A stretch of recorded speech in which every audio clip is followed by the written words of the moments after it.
Royal Rumble 2022. Dude, when the Ultimate Farmer Brock Lesnar wins the Royal Rumble match and I'm still disappointed, you know it's getting real. It's not a joke anymore. You know, lately Royal Rumble has earned the reputation of being one of the best WWE pay-per-views of the year. Mostly because WWE really nailed men's Royal Rumble matches. After so many disappointing Rumbles over the years, WWE finally got it, and ever since 2017, it just felt right again. Especially 2020 and 2021 Rumbles. The Royal Rumble in 2020 told a great story of Brock Lesnar dominating the entire WWE roster until Drew McIntyre comes out and saves the day. We also saw an emotional Edge return, rated RKO reunion, and so much more. Might be the best Royal Rumble of all time. Last year's Royal Rumble, well, it basically had everything we needed as well. Well, maybe except for the crowd. This year's Royal Rumble match and basically the whole pay-per-view felt like WWE in panic mode while still playing as safe and boring as possible. Now, I did have fun watching the pay-per-view, but every single match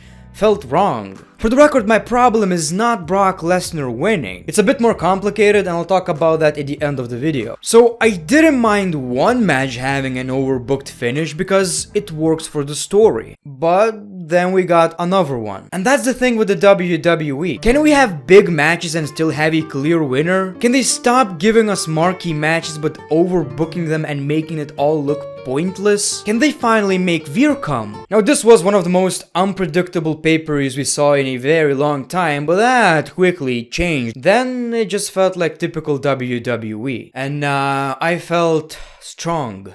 Small Coco Jumbo vibes. Welcome to my WWE Royal Rumble 2022 review. Everything felt right before the pay-per-view, and everything felt wrong after it. The first match was Seth Rollins versus Roman Reigns. Once Roman Reigns came out, we heard the Shield's music. So Seth Rollins came out with the Shield's music, with the Shield's entrance, and with the Shield's attire. This looked really cool, but that was not the point. So obviously, I loved the match. I absolutely loved it. The match itself was great, and it told an amazing story. Seth Rollins was playing mind games. He was actually doing that even before the match, and it was clearly working. Roman Reigns, during the whole match, couldn't focus. He was reminded of the dark days when Seth Rollins turned on the Shield, and that hit Roman hard. And of course, during this match, we saw a bunch of Shield references. I'm talking about the moves and spots, but actually Michael Cole even said, that's the stuff the Shield used to do. Dean Ambrose, Seth Rollins, and Roman Reigns. Yes, he mentioned Dean Ambrose. Is Jon Moxley leaving AEW? No, he's not. But we saw a very weird finish. Is that even a thing right now in 2022?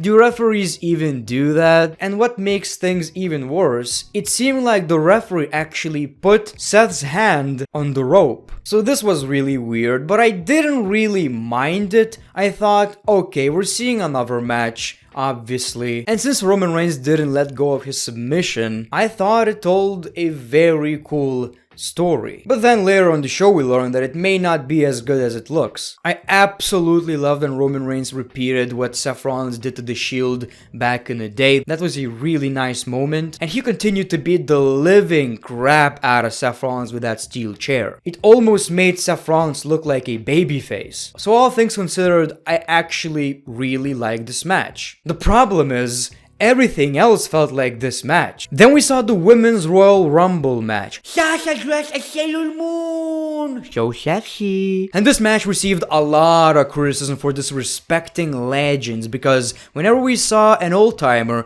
they got eliminated by the new girls. And they got eliminated for the most part really quickly, with the exception of Mickie James and Lita, I believe. But weren't you complaining when it was the other way around? Interesting. It's Royal Rumble, people will get eliminated, and most of these legends aren't going to stay after this show, so what's the point of building them? Seeing surprise returns and the ones that actually already got announced was actually pretty fun. I really popped for Mickie James, coming out with her TNA music and also with the TNA Championship. That was really unexpected. But these Women's Royal Rumble matches always feel the same, and in my opinion, it always exposes that WWE's women's division is really struggling. The match was fun, but it had quite a few botches since we had so many women who didn't wrestle for a very long time. I enjoyed the match, but it just felt like a reunion Royal Rumble. And that's understandable since WWE's women's division is really thin. Now people, number 28 was Ronda Rousey. People complain all you want, but WWE's women's division desperately needs Ronda Rousey. Ever since she left,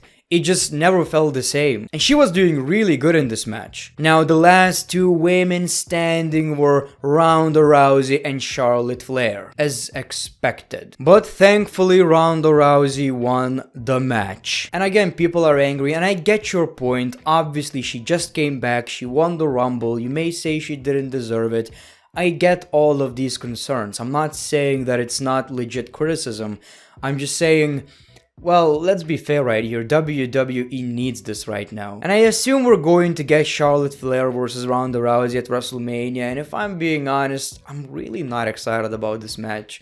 I would like to see Ronda Rousey versus Becky Lynch a lot more, if I'm being honest. Then we saw Becky versus Doudrop. Okay, so look, I'm not saying the match was bad. If you would tell me that if I focus on this match for 5 minutes and I'll get $1 million, I would probably fail after 3 minutes. It was really hard for me to care about this, it was really predictable, and in my opinion, it didn't really need to be on the show. But I did like how Doudrop looked in this match. She was using her body as a weapon, and it just made sense. If anything, this match, for the first time, made me, kinda care about this character. And we saw a pretty decent finish. So all things considered, this was better than expected. Let's talk about Bobby Lashley versus Brock Lesnar. So, obviously, it was a fun match. Two titans fighting is always fun. Vince McMahon pulled his VR set for this one. So I was enjoying the match and I was hoping for a fair finish. It's the second WWE Championship match of the night, but that's not what we got. Brock Lesnar knocks out the referee with the same spot we saw a couple of months ago, spear from Roman Reigns. He asks Paul Heyman for the championship and Paul Heyman gives him the title. So that was a great moment. Paul Heyman reunites with Roman Reigns, and I assume Roman was working with Paul all along. So he smacks Brock Lesnar with the championship, and Bobby Lashley wins. So I like that Bobby Lashley is the WWE champion. I kinda assumed he's never going to win the WWE title again, so I'm happy he's a champion. But all things considered, it kinda made him look weak. Bobby Lashley is not the type of dude, he's not built like the type of dude who needs someone's help to win a championship. I mean, this was a great moment, but I was way too interested in the match. And this whole thing kinda ruined the men's Royal Rumble match. But at least we're not getting the championships being merged, and I'm happy with that. Then we saw Miz and Maryse versus Edge and Beth Phoenix. There's really not that much to say about this match. I think everyone did a good job and it was good for what it was. Maryse doing a Hurricane Rana to Edge was pretty unexpected, and obviously the highlight was Edge and Beth Phoenix doing a lot of tag team moves, especially a double spear and the Glamazon Slam, which actually ended the match. Edge and Beth Phoenix won, which basically tells me this is the end of the feud. Edge won 2 times in a row, there's really no point to continue. And finally, the men's Royal Rumble match. We got AJ Styles at number 1, and I really expected him to be in the match for much longer. The problem with this match is that we didn't necessarily get too many interesting moments. It really felt rushed, and it seemed like WWE didn't really care. Like I've said for the past few years, it seemed like WWE really wanted to make sure that the Royal Rumble matches are for the fans, because obviously it might be the most interesting match in professional wrestling. And this one didn't have that vibe. Johnny Knoxville did a good job. He sold a lot of moves. I believe he was pretty entertaining, although I expected a crazy spot from the guy, and we didn't get it. I felt sorry for Kofi Kingston because obviously Kofi is known for having these crazy spots in Royal Rumble matches, but this one failed. Unfortunately, he touched the ground with both feet and he got eliminated. So that was really unfortunate, but it depends on the way you look at it. At the end of the day, we're supposed to look at wrestling as if it's real, I assume. So stuff happens. The surprise entrant was Bad Bunny. Yep, I was watching the pay-per-view with my brother and he was really expecting some kind of a surprise return.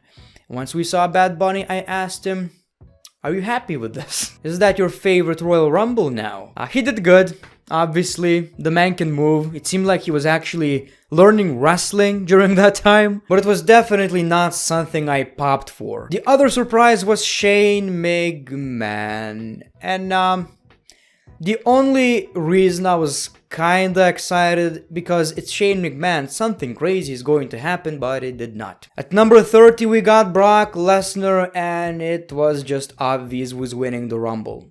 We all knew that once Brock Lesnar lost the WWE Championship, he will be in the Royal Rumble match, and he was, so it made things so predictable. For the record, how is he in the match? If Paul Heyman is no longer his advocate, who decided to put Brock Lesnar in the match? So they eliminated a bunch of people, and the last two men standing were Drew McIntyre and Brock Lesnar. Now, to make things a bit more unpredictable, I actually was rooting for Drew McIntyre, but yep, Brock Lesnar won the match. He's a Royal Rumble winner, and that's not the problem. The problem is, how do I put this? Brock Lesnar dropped the WWE Championship just to win the Royal Rumble match and challenge for another WWE Championship. So it feels like WWE just fixed what they did in the previous pay-per-view without any changes. It's exactly what we would get if we wouldn't get a Royal Rumble pay-per-view. It was always a plan. Roman Reigns versus Brock Lesnar at WrestleMania. It just so happens to be that Roman Reigns, got sick, so Brock Lesnar won the WWE Championship. And this pay-per-view just basically fixed it. I just talked about how Saudi Arabia pay-per-views don't feel like Saudi Arabia pay-per-views anymore. And that's a good thing, because it always felt like Vince's wet dreams. But I guess we can't have everything at the same time, because this pay-per-view felt like a crown jewel, where so much happens and you're always questioning, why? So yeah, even though I was enjoying the pay-per-view, I tried to convince myself that it's actually good. Looking back, I just wish we got something that didn't involve interferences, disqualifications, and all this overbooked crap. So yeah, ladies and gentlemen, this is my review. Let me know your thoughts in the comments below. Maybe you disagree with me, and let me know why. Maybe I'm overreacting. Trust me, I didn't want to be negative in this video. So thank you for watching The Great One. Peace, love, and hugs. It's been a pleasure.